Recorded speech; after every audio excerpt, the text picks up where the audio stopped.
There is a forest in northern Minnesota that locals refuse to name after sunset.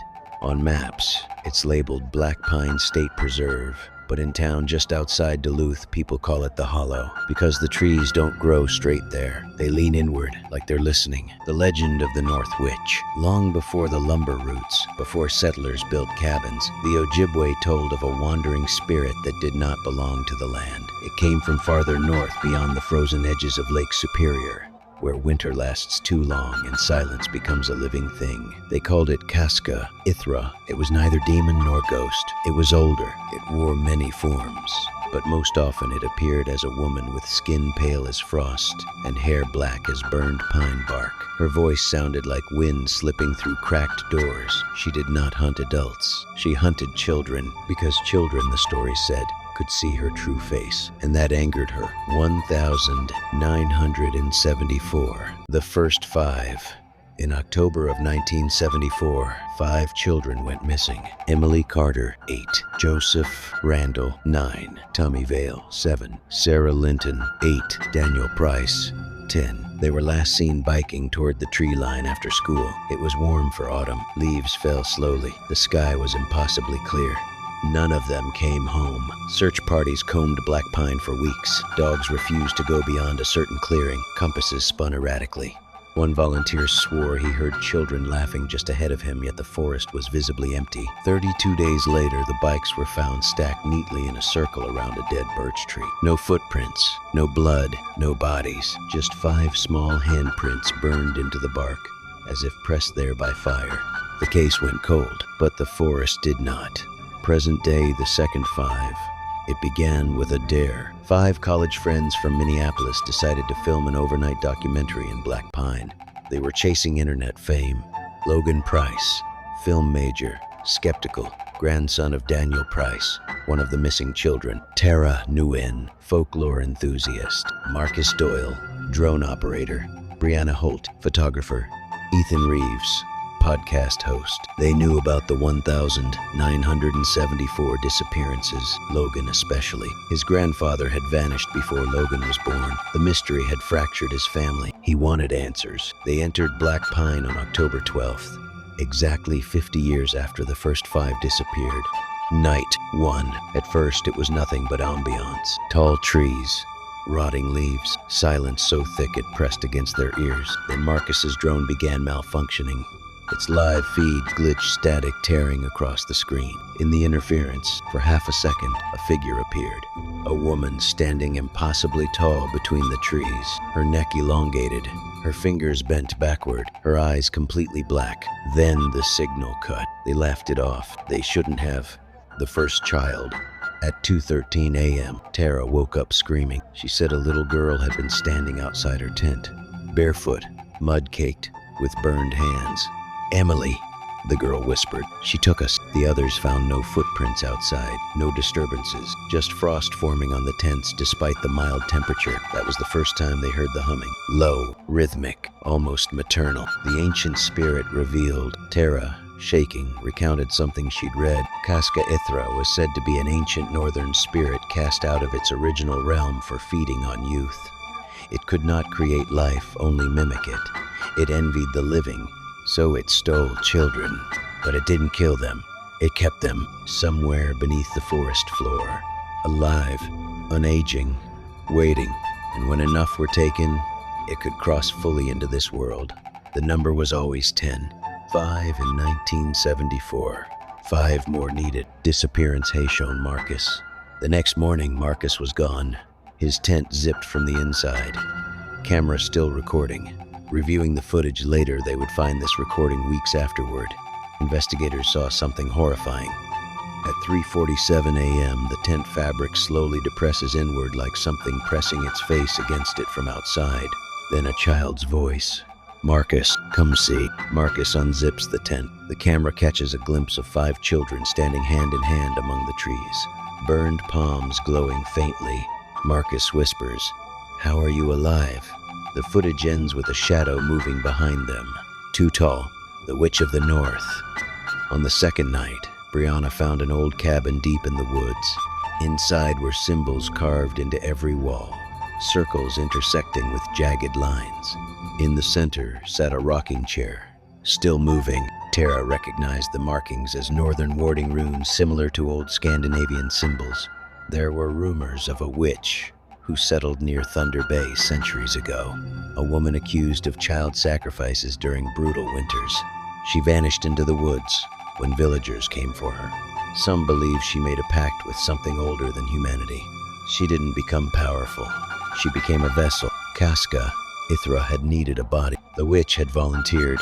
Disappearance #2 Brianna. Brianna vanished while taking long exposure photographs. Her last image was discovered on her camera.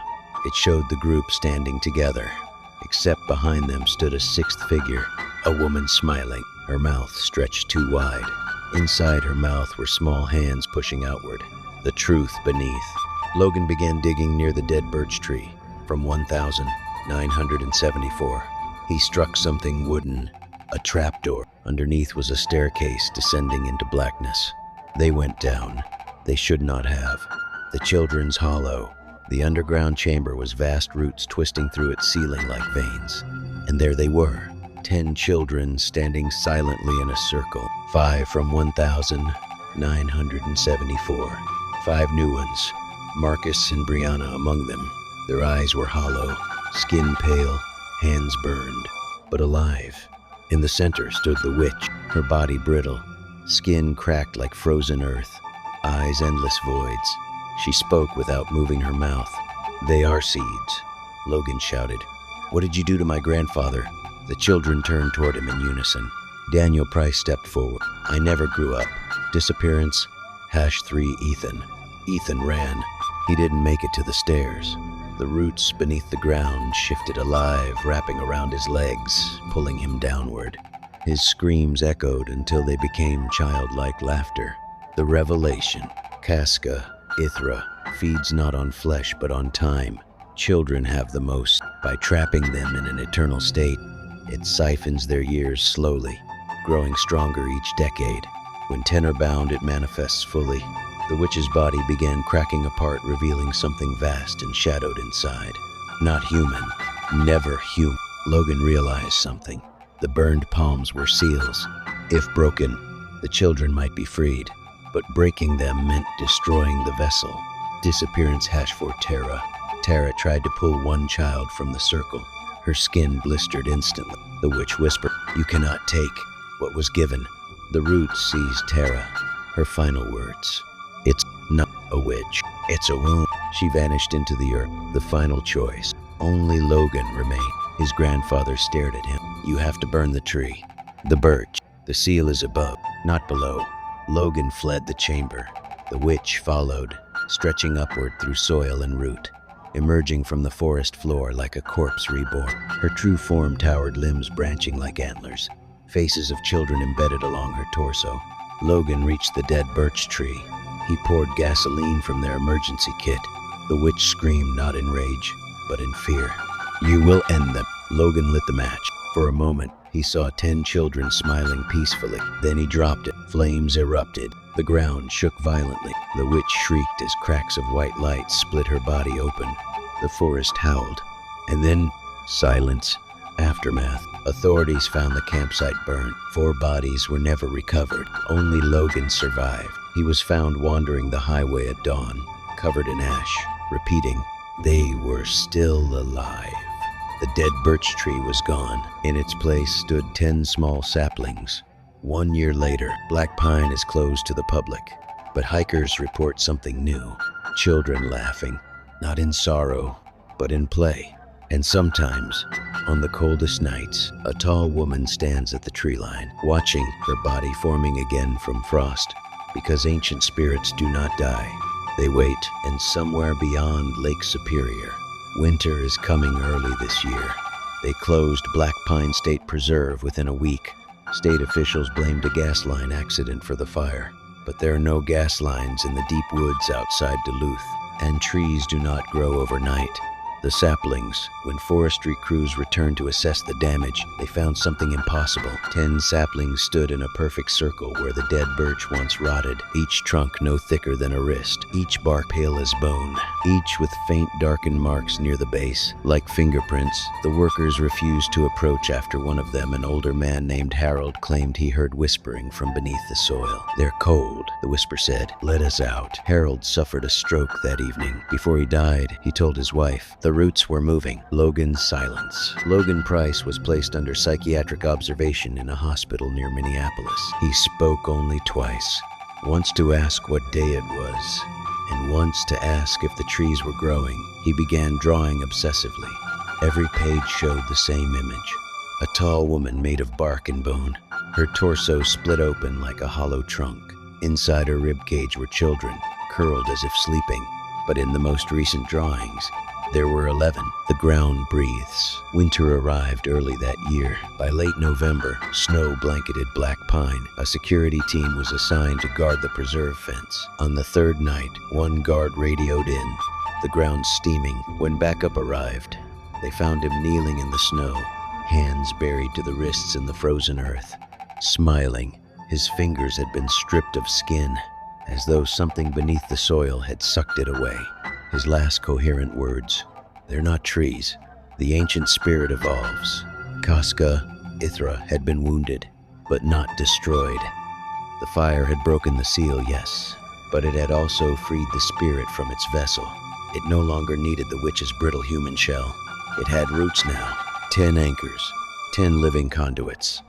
Each sapling fed on frost, on moonlight, on the faintest sound of distant children laughing in nearby neighborhoods. Energy traveled beneath the ground like veins, toward the lake, toward the north, toward the place it had once been banished from. Beyond Lake Superior, the missing fifth. You may be wondering, there were 5 friends. Marcus, Brianna, Ethan, Tara, and Logan survived. But that isn't entirely true, because 3 weeks after the fire, Logan disappeared from his hospital room.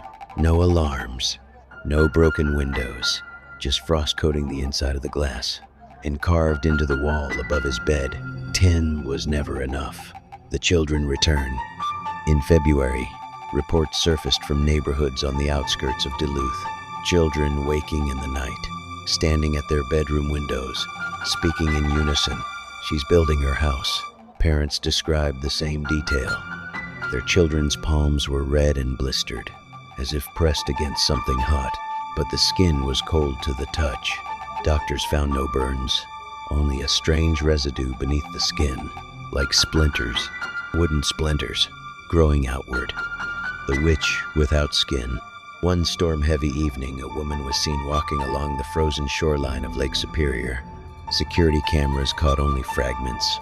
She was tall, unnaturally tall, her limbs bending in the wrong direction, her skin pale and cracked like birch bark. But her face was Logan's, not perfectly, not convincingly, like someone trying to remember what a human looked like. Beneath the saplings, in early spring, a sinkhole opened in the center of Black Pine. Authorities attempted to seal it. Concrete trucks arrived. Workers poured until the cavity seemed filled. The next morning, the concrete had collapsed inward, as though something beneath had breathed and exhaled. A team descended. What they found was not earth. It was a chamber of roots, intertwined so tightly they formed walls, ceilings, columns, and in the center, a cradle, woven from living wood. Inside lay something small, not quite formed. A body half-grown, skin bark textured, tiny fingers fused together, and carved into its chest were 10 names. The original 5 children, the 4 missing friends, and 1 new name, Logan Price. The truth of the spirit. Casca Ithra was never feeding, it was gestating. Each decade, it gathered children not to steal time, but to build itself, piece by piece. Youth is malleable. Youth is soft. It needed innocence to anchor itself to this world. And when the seal burned, it began accelerating. The saplings weren't prisons. They were limbs. The witch had only been a womb. Now the forest itself was becoming the body. The snowstorm incident. On March 3rd, during a sudden whiteout, 5 new children vanished from a school bus that skidded near the preserve boundary. The driver swore the doors opened on their own. The children walked calmly into the storm, holding hands, as if someone familiar was guiding them. Search teams found small footprints leading into the woods. They ended at the circle of saplings, which were no longer saplings. They were young trees now, their branches long and thin, reaching toward one another, interlocking overhead, forming something like a rib cage. The final recording. Months later, a hiker's camera was recovered near the forest edge. The footage showed something that has never been released publicly, but one ranger described it before resigning. The camera had fallen, pointing upward. Snow drifted gently down, and between the trees stood a towering figure, 50 feet tall, body composed of twisting trunks, faces embedded along its sides. Children's faces, eyes open, mouths moving silently. At the top of the figure, a head forming, features shifting constantly, cycling between Emily, Daniel, Marcus, Logan, and finally settling into something new, a face no one recognized because it hadn't been born yet. The figure bent down slowly, its wooden fingers pressing into the snow, and where it touched, the ground turned black, rotting instantly. The camera cut out when a small voice whispered close to the lens, "She's almost ready. This is not the end." Black Pine is still closed, but trees have begun sprouting in backyards miles away. Thin, pale, birch-like.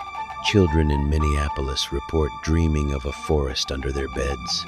Parents have started finding dirt in their homes, even when no one has gone outside, and sometimes very late at night. If you press your ear to the ground, you can hear something moving beneath you, not crawling, not digging, growing, waiting, because ancient spirits do not remain bound to forests. They follow roots, and roots spread, north, south, everywhere, and somewhere. In the dark soil under your house, a small wooden hand may already be forming.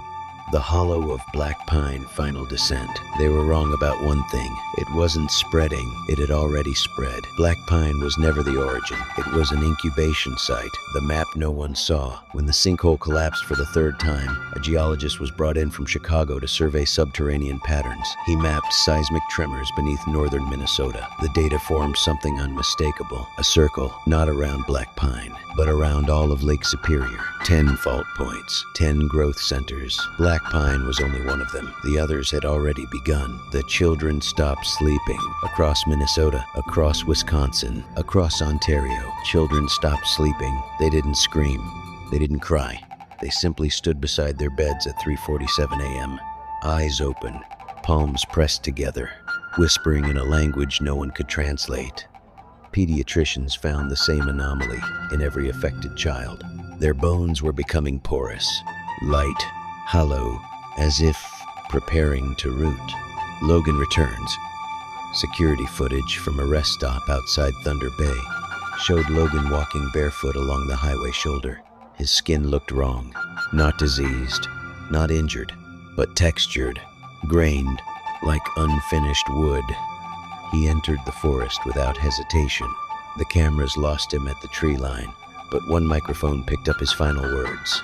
She doesn't need 10 anymore. She only needed 10 to wake. The trees bleed sap. In April, residents near the lake reported sap leaking from trees. Thick, dark, almost black. When tested, it wasn't sap. It was organic. Human proteins were found in its composition. Children began coughing up splinters. Doctors tried surgery. Every splinter removed regrew by morning. The cradle opens. The root chamber beneath Black Pine split open during a lightning storm. Witnesses described the ground lifting like a chest, inhaling. The woven wooden cradle cracked apart. Inside was no longer a half-formed body. It was complete, small, child-sized. It stood on unsteady legs, its skin pale as birch bark, its eyes deep voids, its mouth filled with tiny, human teeth. It opened its mouth, and the forest answered. Every tree within 50 miles leaned inward simultaneously, branches snapping, trunks splitting, as though bowing. The thing inhaled, and the wind reversed direction, pulling toward it. The ancient spirit's true form. Casca, Ithra was not the witch, not the saplings, not the towering wooden colossus seen in footage. Those were molting stages. This was the core, a child-shaped absence, a vessel made from time stolen. It walked toward Lake Superior, and with each step, grass withered, animals fell silent, birds dropped mid-flight.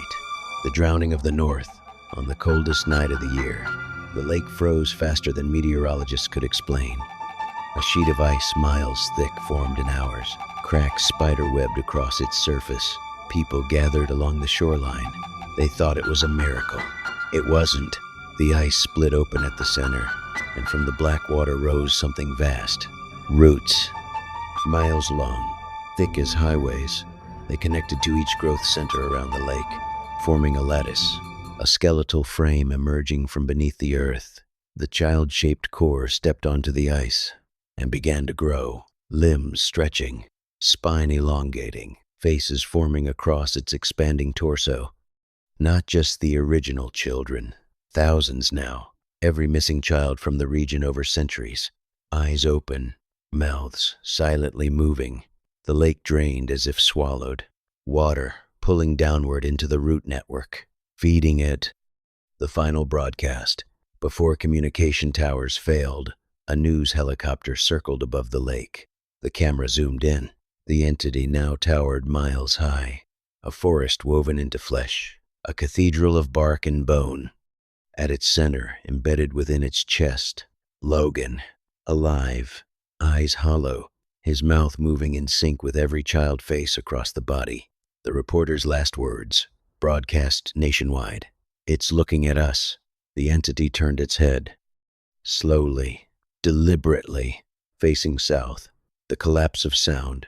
Over the following days, something worse than destruction occurred. Sound began disappearing. Not noise, not machinery, but human sound. Laughter, conversation, crying. Children stopped speaking first. Then adults found their voices weakening. Words came out as wind, breathy, hollow, as if air was being siphoned from their lungs. It wasn't air being taken. It was time. The entity no longer needed proximity. It had rooted itself into the continent, beneath cities, beneath highways, beneath foundations, feeding upward. The last entry, the final confirmed journal entry from a survivor in Duluth read, "The trees are inside the walls now, thin ones, growing through the drywall. My daughter stands in the corner facing it. She says it's building her a new room underground. She says it's warmer there." The entry ends mid-sentence. The paper found weeks later had small, perfectly round holes through it, like something had sprouted up through the pages. The hopeless truth. The ancient spirit was never bound to geography. It needed belief. It needed fear. It needed stories to travel. And now, it had one, across every screen that showed the broadcast, across every retelling, across every whisper of black pine. Roots do not stop growing. They branch. They seek moisture. They seek softness. And humanity is soft. If you live anywhere near forests, if you've ever heard children laughing when none were nearby, if you've ever woken at 3:47 a.m. without knowing why, it's already beneath you, waiting for the next generation. Because Casca, Ithra, does not conquer the world. It replaces it, slowly, patiently, one child at a time. And somewhere right now, under your floorboards, the ground may have just breathed.